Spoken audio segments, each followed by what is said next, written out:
Great movie, Casablanca. We encounter the phrase, "I'm shocked to find gambling here."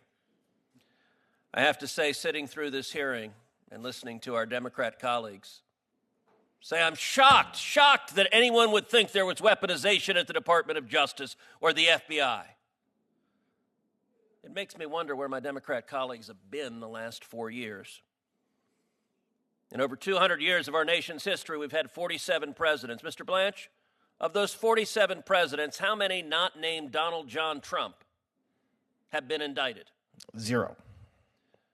How many presidents not named Donald Trump have been prosecuted? 0.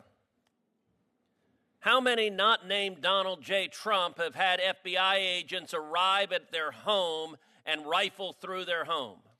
0. Throughout 4 years of the brazen weaponization of the Department of Justice and the FBI, Senate Democrats sat by meekly and mutely. Understand, President Trump wasn't indicted once, he wasn't indicted twice, he wasn't indicted 3 times, 4 separate times by partisan Democrat prosecutors who were terrified that the American people would vote to reelect him.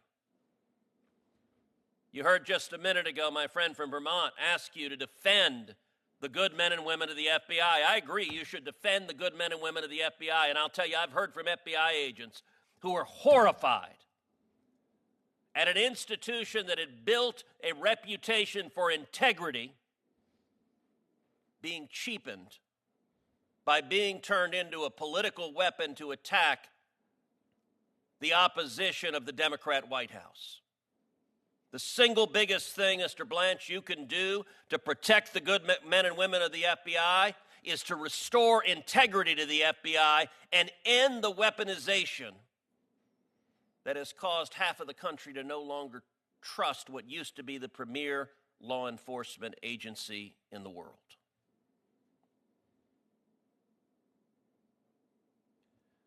For 4 years, we saw the Biden Justice Department happily weaponize that agency to go after their political opponents.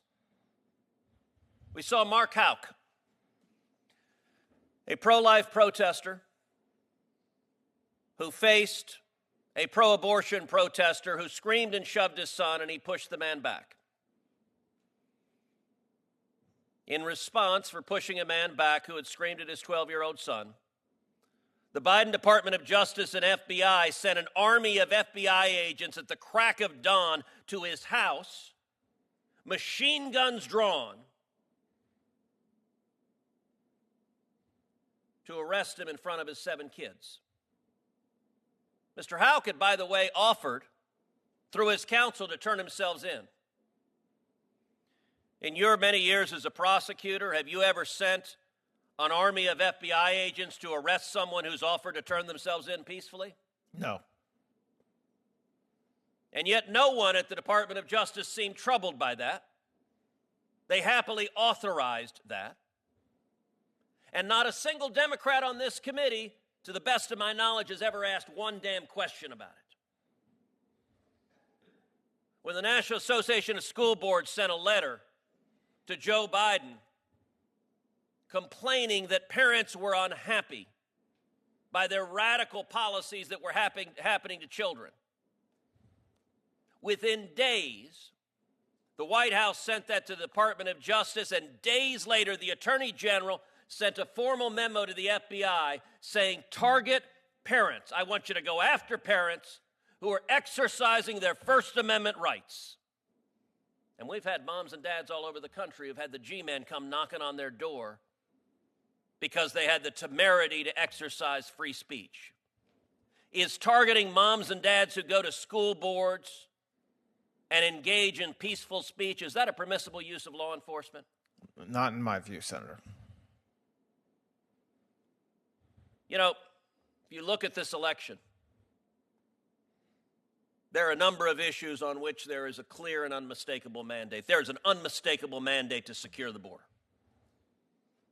Because for 4 years, Joe Biden and the Democrats defied the law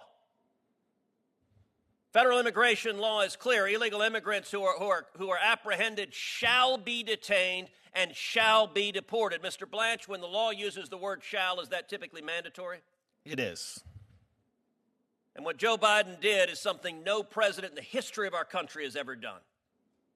He refused to follow the law, released millions of illegal immigrants into America. He released murderers. He released rapists. He released child predators. He released Venezuelan gang members.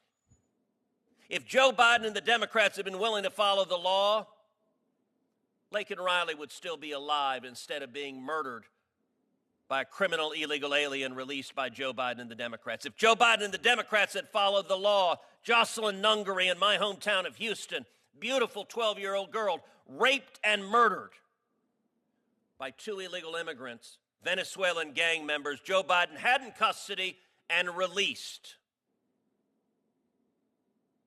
No president has ever done what Joe Biden and the Democrats did. And by the way, not a one of my Democrat colleagues, to the best of my recollection, ever asked one question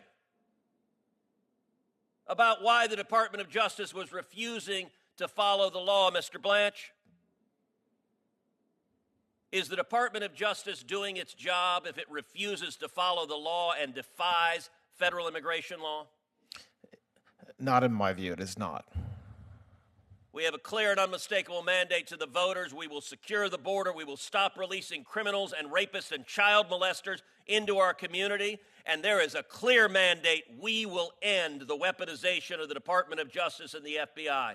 Does this committee have your commitment that you will be faithful to the law, to the Constitution, and you will bring integrity back to the Department of Justice? Absolutely. One final question, Mrs. Slater. You and I have talked about how I think the single biggest threat to free speech is big tech censorship. Please give this committee your views on the relevance of antitrust law to stopping big tech censorship, silencing the free speech of American people, and what are the conceivable array of tools and arrays of remedies under the antitrust laws?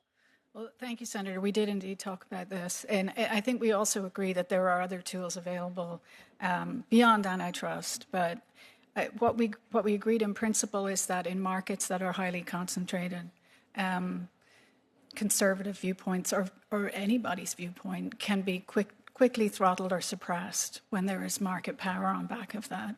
Someone can be disappeared from the internet quite easily. When there are only 2 platforms providing news, for example, to the American people. And so the remedies are potential remedies? Well, as with any antitrust enforcement matter, it's up to us to put together a case, bring it before the courts, and then we can have a remedies discussion. It goes before a judge in the case of the DOJ. Thank you. Senator Schiff,